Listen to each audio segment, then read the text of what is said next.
Такая ситуация, что это место для таких мужчин 30-40 плюс, да, в туфле, типу эполета, да, только может поменьше по своей трэшовости. Но я не был в этих местах, кажу щиро, это вот то, что я чул, слышал.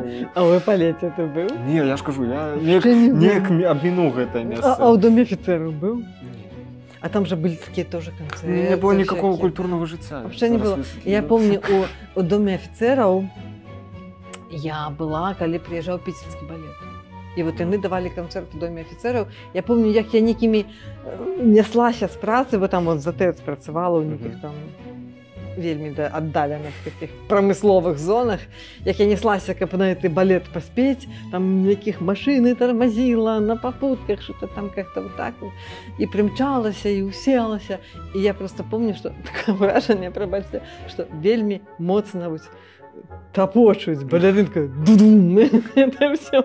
Я потом, я потом 100 раз углядела это «Лебединое озеро», никто так не топал, вот у Доме офицеров. Тому що пуанти насамрэч важкі, там, да? Ну, там же подлога такая адмысловая повинна быть, а по этих дошках Дома офицеров это просто было как строй солдатов все равно, они там ляпали. І гэта яшчэ было ў зале, якую ўжо знеслі, якой ўжо няма. Да, ўжо няма. Няма таго, што раньш было. Зато засталіся ваши ўспаміны. І «Лебединое озеро», так. Мы знойдзем, дзе паказаць «Лебединое озеро» ў Гродні і не толькі.